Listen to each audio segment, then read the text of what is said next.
ಕರ್ನಾಟಕ ವಿಧಾನದ ಪರಿಷತ್ತಲ್ಲಿ ಸನ್ಮಾನ್ಯ ಶ್ರೀ ಕೋಟಾ ಶ್ರೀನಿವಾಸ ಪೂಜಾರಿ ಅವರು, BK ಹರಿಪ್ರಸಾದ್ ಅವರು ನಮ್ಮ ಕುಲಕಸಬ ಬಗ್ಗೆ ಅದಕ್ಕೆ ಪರಿಹಾರ ಕೊಡಬೇಕು ಅಂತಕ್ಕಂಥದ್ದು ಬಗ್ಗೆ ಈಗಾಗಲೇ ಚರ್ಚೆ ನಡೀತಾ ಇದೆ. ಸನ್ಮಾನ್ಯ ಯಡಿಯೂರಪ್ಪನವರು ಮುಖ್ಯಮಂತ್ರಿ ಆದಾಗ, ಬಸವರಾಜ ಬೊಮ್ಮಾಯಿ ಅವರ ಮುಖ್ಯಮಂತ್ರಿ ಆದಾಗ ಬಿಜೆಪಿಗೆ ಎರಡು ಮಂತ್ರಿಗಳನ್ನ ಕೊಟ್ಟಿದ್ದರು. ಎಷ್ಟು ಮಂತ್ರಿಗಳ ಕೊಟ್ಟಿದ್ದರು?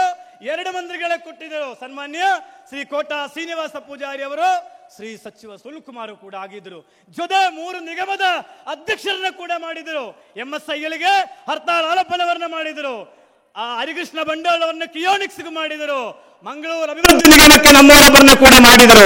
ಇವತ್ತು ಈ ರಾಜ್ಯ ಸರ್ಕಾರ, ನಾನು ರಾಜಕೀಯ ಮಾತನಾಡುವುದು ಸತ್ಯ ಹೇಳಬೇಕಾಗಿತ್ತಲ್ಲೇ, ಇದಕ್ಕೆ ಕೆಲವೊಬ್ಬರಿಗಾಗುವುದಿಲ್ಲ, ಸತ್ಯ ನಾನು ಹೇಳಬೇಕಾಗಿತ್ತಲ್ಲ.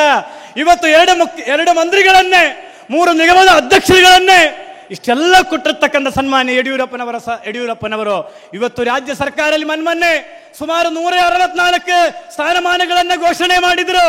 ಅದರಲ್ಲಿ ಬೇಳೂರು ಗೋಪಾಲಕೃಷ್ಣ ಅವರಿಗೆ ಒಂದೇ ಯಾವುದೋ ಒಂದು ಖಾತೆ ಕೊಟ್ಟಿದ್ದಾರೆ. ಅದು ಇವತ್ತುವರೆಗೆ ನಾನು ಕೂಡ ನೋಡಿಲ್ಲ, ಹೆಸರು ಕೂಡ ಕೇಳಲಿಲ್ಲ ನಾನು. ಹಾಗಾಗಿ ಇವತ್ತು ಸಮಾಜಕ್ಕೆ ಸಾಕಷ್ಟು ಅನ್ಯಾಯ ಆಗ್ತಾ ಇದೆ. ಮಾನ್ಯ ಮುಖ್ಯಮಂತ್ರಿಗಳು ಸಿದ್ದರಾಮಯ್ಯನವರು 2 ಬಜೆಟ್ ಅನ್ನು ಮಂಡಿಸಿದ್ದಾರೆ. ಆ 2 ಬಜೆಟ್ ಅಲ್ಲಿ ಮೊದಲನೇ ಸಲ 7 ನಿಗಮಕ್ಕೆ ಹಣೆಯನ್ನು ಕೊಟ್ಟರು. ಮೊನ್ನೆ ಬಜೆಟ್ ಕೂಡ ಮಂಡಿಸಿದ್ರು. ಅದರಲ್ಲಿಯೂ ಕೂಡ ನಾರಾಯಣಗುರು ನಿಗಮಕ್ಕೆ ಹಣ ಇಲ್ಲ. ಈಡಿಗ ಬಿಲ್ಲವ ನಮದಾರಿಗಳಿಗೆ ಹಣ ಇಲ್ಲ. ಕೋಡಿ ಚೆನ್ನಯ್ಯ ದೇವಸ್ಥಾನಕ್ಕೆ ನಾನು 5 ಕೋಟಿ ಕೊಟ್ಟಿದೆ ಎಂದು ಹೇಳ್ತಾರೆ. ನಮಗಂದ್ರೂ ಗೊತ್ತಿಲ್ಲ ಕೋಡಿ ಚೆನ್ನಯ್ಯ ದೇವಸ್ಥಾನಕ್ಕೆ ಎಲ್ಲಿ ಹಣ ಕೊಟ್ಟಿದೆ ಅಂತಕ್ಕಂಥದ್ದು ಮಾತನಾಡಿದ್ದವರು. ಸುಳ್ಳು ಹೇಳಿ ಸಮಾಜವನ್ನೇ ದಾರಿ ತಪ್ಪಿಸೋರು.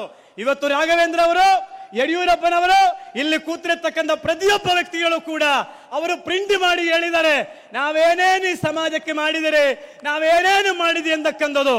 ಮಾಡಲಿಲ್ಲ ಅಂತಂದ್ರೆ ಆ ಸಮಾಜ ಹೇಳೋಣ, ನೋಡೋಣ. ಆದರೆ ಇದೇ ರೀತಿಯಲ್ಲಿ ತಾಕತ್ತಲ್ಲಿ ಬೇರೊಬ್ಬರು ಕೂಡ ಸ್ಪಷ್ಟಪಡಿಸಲಿ, ಇಷ್ಟೊಂದು ಹಣ ಕೊಟ್ಟಿದೆ, ಇಷ್ಟು ಮಾಡಿದೆ ಅಂತ ಹೇಳಿಕೊಂಡು. ಬಂಧುಗಳೇ, ಒಂದೇ ಒಂದು ಸತ್ಯವನ್ನ ಹೇಳಿ ನಾನು ಮುಗಿಸಿಬಿಡ್ತೇನೆ.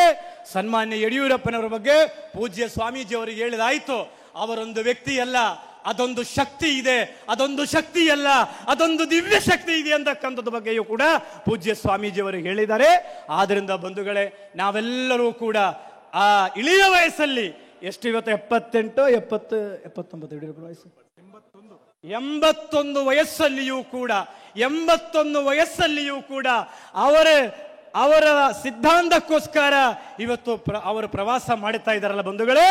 ಈಡಿಗ 18ನೇ ವಯಸ್ಸು ಯುವಕರ ತರ ಇವತ್ತು ಈಡಿಗ ಬಿಲ್ಲವ ನಾಮಧಾರಿ ಸಮಾಜ, ನಮ್ಮ ನಿಲುವುಗಳು, ನಮ್ಮ ಸಿದ್ಧಾಂತಗಳು ಈ ದೇಶದ ಪರವಾಗಿರತಕ್ಕಂಥದ್ದು.